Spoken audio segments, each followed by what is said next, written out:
ইসরায়েলকে যদি কেউ সত্যিকারভাবে দৌড়ের উপর রেখে থাকে সে হলো হুথি। ইয়েমেনে সশস্ত্র এই বিদ্রোহী গোষ্ঠীর যন্ত্রণায় ইসরায়েলের নাকের পানি চোখের পানি এক হয়ে যায়। গতকাল বৃহস্পতিবার সকালে ইসরায়েলের দক্ষিণাঞ্চলীয় শহর ইলাতে ড্রোন হামলা চালিয়েছে ইয়েমেনের হুথি বিদ্রোহীরা। বিস্ফোরক ভর্তি একটি ড্রোন শহরের একটি হোটেলের প্রবেশপথে আঘাত হানে। এতে ভবন ক্ষতিগ্রস্ত হলেও হতাহতের কোনো ঘটনা ঘটেনি। ইলাত শহরটি ইসরায়েলের সর্বদক্ষিণে অবস্থিত এবং এটি একটি জনপ্রিয় পর্যটন কেন্দ্র। প্রথম আঘাতের প্রায় 1 ঘন্টা পর আরেকটি ড্রোন ছোড়ে হুথি, তবে সেটি আটকে দেয় ইসরায়েলি প্রতিরক্ষা বাহিনী IDF।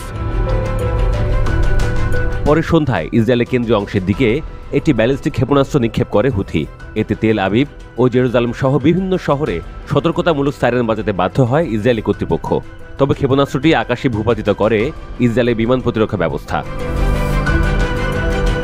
ইসরায়েলি পুলিশ জানিয়েছে, ড্রোন বিস্ফোরণের স্থানে বোমা নিষ্ক্রিয়কারী দল ছুটে যায় এবং ধ্বংসাবশেষ সরানোর চেষ্টা চালায়। IDF বলছে, ইলাতের ওই হোটেলে আঘাত হানা ড্রোনটি প্রতিরক্ষা ব্যবস্থায় আটকানো সম্ভব হয়নি। এ নিয়ে তদন্ত চলছে। সামাজিক যোগাযোগ মাধ্যমে ছড়িয়ে পড়া ভিডিওতে দেখা গেছে হোটেলের বাইরে আগুন ধরে যায় এবং ফায়ার সার্ভিসের কর্মীরা তা নেভাতে ব্যস্ত ছিলেন। হুথি দাবি করেছে, তারা তেল আবিবে একটি সংবেদনশীল সামরিক স্থাপনাকে লক্ষ্য করে ব্যালিস্টিক ক্ষেপণাস্ত্র ছুড়েছে। পাশাপাশি ইলাতের দিকে 3টি এবং বিয়ার শেবার দিকে আরও একটি ড্রোন পাঠানো হয়েছিল। এর কিছু ড্রোন ইসরায়েল আকাশসীমায় প্রবেশের আগেই ভূপাতিত হয়েছে বলে ধারণা করা হচ্ছে।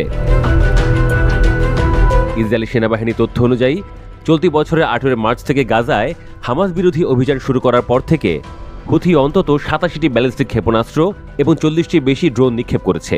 দক্ষিণাঞ্চল শহর ইলাত এরই মধ্যে বহুবার হুথি টার্গেটে পরিণত হয়েছে। চলতি মাসের শুরুতেও একটি ড্রোন ইসরায়েলের রামন বিমানবন্দরে আঘাত হানে। ওই ঘটনায় একজন আহত হন এবং অবকাঠামোর ক্ষয়ক্ষতি হয়।